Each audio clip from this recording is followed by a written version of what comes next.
The woman in the blazer was screaming about bylaws while airport security walked her out of the American Airlines Admirals Club. "I chair the compliance committee," she shrieked, heels skidding on the carpet. "You can't just let them stay in here." They hung an unauthorized airline-themed flag on a residential lot. Half the lounge stared over their laptops. The bartender froze mid-margarita. A baby stopped crying just to watch. Meanwhile, I sat in a leather chair with my 8-year-old son asleep on my shoulder, my wife sipping a mimosa, and a very calm American Airlines manager smiling at me. "Mr. Ortiz," he said, sliding an envelope across the table, "on behalf of American Airlines, we're so sorry you experienced whatever that was. Effective today, we're upgrading your account and granting your whole family lifetime Admirals Club access." Behind him, the HOA Karen from my neighborhood, now loudly informing TSA that my Christmas lights violated Section 3.7 of something, was escorted through the automatic doors and out of sight. I looked at the envelope, then at my wife. "Lucia," I muttered, "I think the HOA just comped our airport drinks for the rest of our lives. My name is Miguel Ortiz. I work remote IT from a tan house in Cypress Hollow, a master-plan subdivision outside Dallas where all the roofs match and the grass must be exactly emerald to medium emerald per page 27 of the HOA handbook. My hobbies are simple.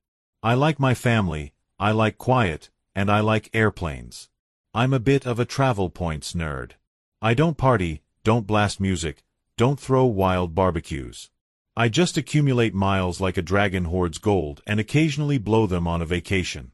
Enter Judith Harrow. Judith was the president of the Cypress Hollow Homeowners Association. Early 50s, precise bob haircut, landlord energy.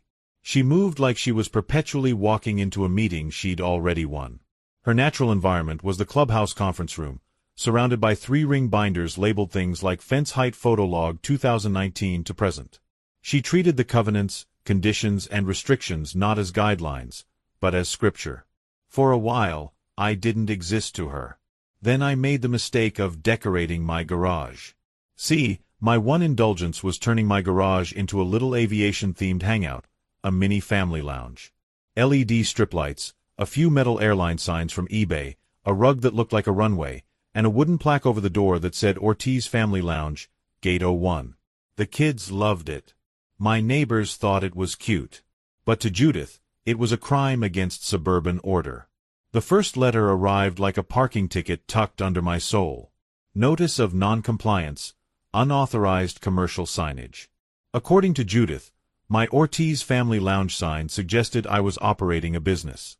No commercial establishments, she underlined 3 times. I emailed back politely with a photo of my kid's Lego table. She replied with a PDF. Violation number 1. Then came violation number 2, for a small metal American Airlines logo on the wall inside the garage. Branding visible from the street, she wrote, attaching a zoomed-in, grainy photo taken from what had to be the sidewalk at 6 a.m. I installed a cheap curtain across the open garage just to avoid the hassle. That earned me violation number 3. Non-standard garage screening. Soon she was patrolling our street with a clipboard. My Ring camera caught her leaning over our mailbox, checking house numbers, way too many times. We'd get emails with screenshots of my kids' scooters lying on the driveway. Tripping hazard, liability for the association. The real fun began when we booked a spring break trip to Orlando using my carefully hoarded miles. As a promo, American Airlines tossed in one-day Admirals Club passes. I was excited. I posted a photo in the neighborhood Facebook group. My kids in front of the airport window, captioned, "Finally cashing in some miles, see y'all in a week." 2 minutes later, Judith commented, "Please remember HOA residents are expected to represent Cypress Hollow with dignity while traveling." Okay, weird, but whatever. 3 hours later, a new rule appeared in the HOA email blast.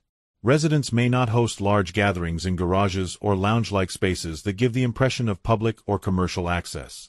The subject line was clarification of social spaces policy.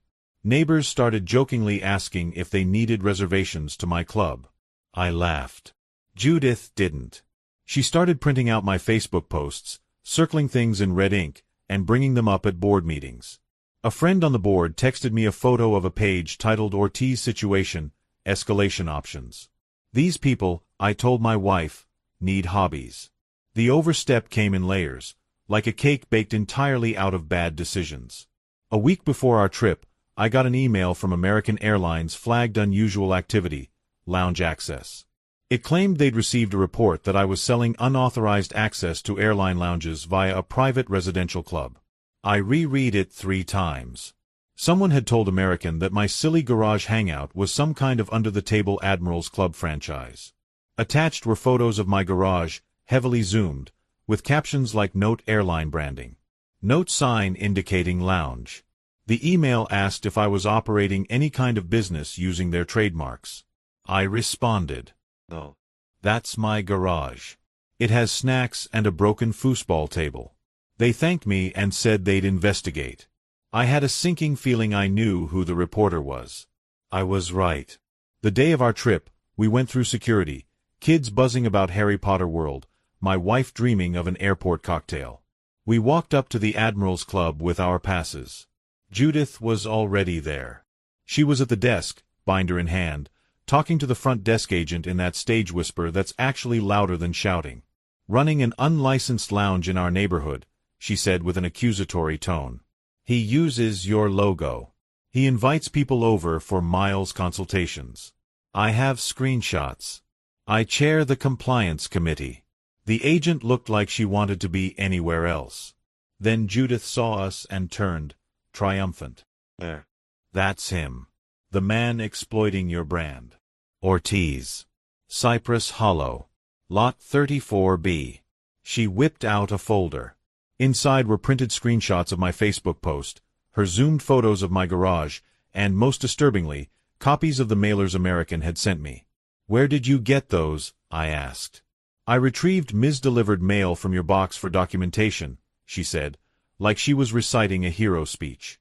"As I am entitled to under Section 5.2, Preservation of Neighborhood Standards." The desk agent's smile froze. A man in a suit with an American Airlines badge stepped over. "I'm Daniel, lounge manager," he said calmly. "Ma'am, just to clarify, you said you took his mail out of his mailbox?"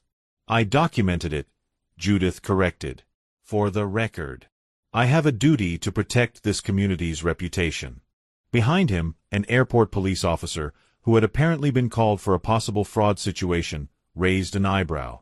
"Ma'am," the officer asked, "are you saying you opened or removed mail that wasn't addressed to you?"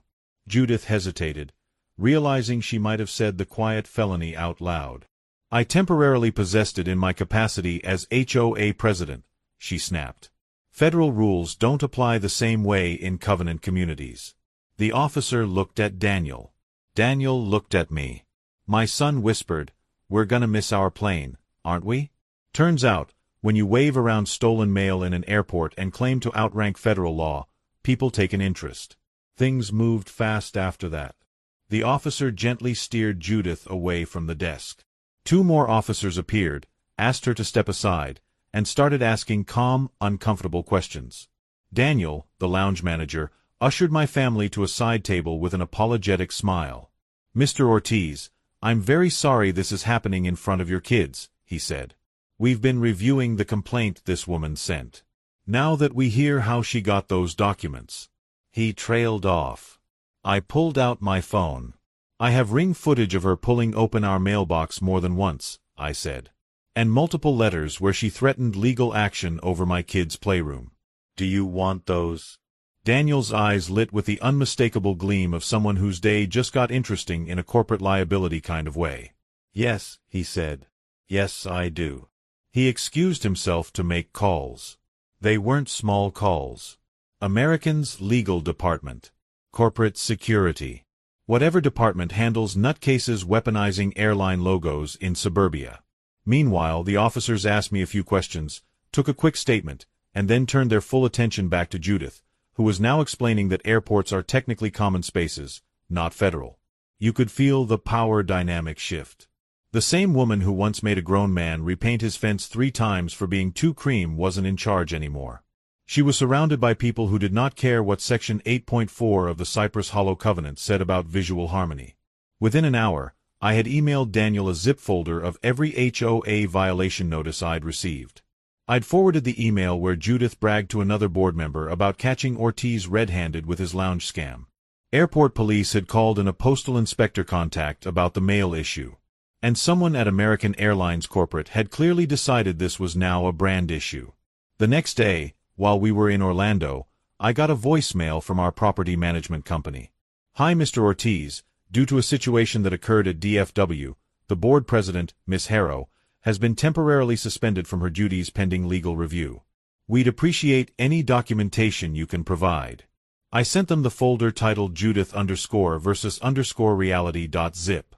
For the first time since we moved into Cypress Hollow, the HOA needed something from me. The real payoff happened a month later, on our summer trip to visit my parents in Chicago.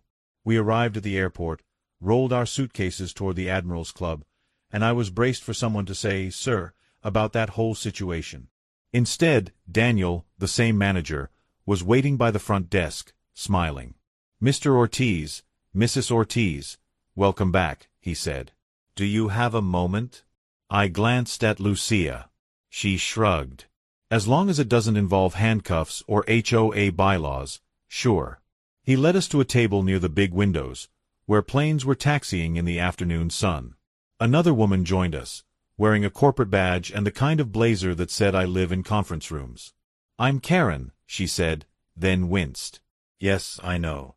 We prefer customer experience director." She took a breath. "We've finished our investigation. We confirmed that you are not running a business or lounge. The complaint against you was malicious and involved tampering with your mail. You and your family were treated rudely and harassed in our facility by a person we have now permanently banned from all American Airlines lounges and flights." I blinked. "Wait, she's banned from flying at all?" "We recommended she explore her options with other carriers," Karen said delicately. "Assuming they'll have her." Lucia tried not to grin. Then Karen slid an envelope across the table. "We'd like to apologize properly," she said. "So, effective immediately, we're upgrading you to lifetime Admirals Club access for you, your spouse, and your dependent children. You'll see it reflected on your A-Advantage account." My son's eyes went wide. "Like Forever Snacks?" "Forever Snacks," she confirmed. I opened the envelope. There it was in glossy print. Lifetime next to my name and Lucia's. I laughed, partly in shock, partly because this was the most beautiful petty restitution I'd ever seen. And, Karen added, "Our legal team has shared relevant details with local authorities and your property management company. Last I heard, your HOA is conducting a restructuring." She chose her words like they were under NDA. The next HOA newsletter confirmed it in euphemistic glory. Effective immediately, Miss Judith Harrow has resigned as board president and is prohibited from serving in any capacity due to ongoing legal matters. We wish her well as she focuses on personal issues. Rumor filled in the rest. She'd been charged with a couple of misdemeanors related to mail interference and filing a false report. The airline ban was real, and Delta allegedly flagged her, too, in an abundance of caution. Her attempt to sue American for defamation was laughed out of 3 different lawyers' offices. The best part? Someone had filmed her original meltdown at the lounge, her shouting, "I am the president of Cypress Hollow," as security escorted her out. It made the rounds in a local Facebook group under the caption, "HOA Karen learns airport isn't her subdivision." Every time I sat in a leather chair, sipped a free drink, and watched that video on my phone, it tasted a little sweeter. The charges stuck. Judith ended up paying over $5,000 in fines for mail tampering and filing a false police report. When the judge read the sentence, she stood there in the courtroom, face pale, mouth opening and closing like a fish. "But I'm on the board," she whispered. The judge looked at her over his glasses and said, "Not anymore, you're not."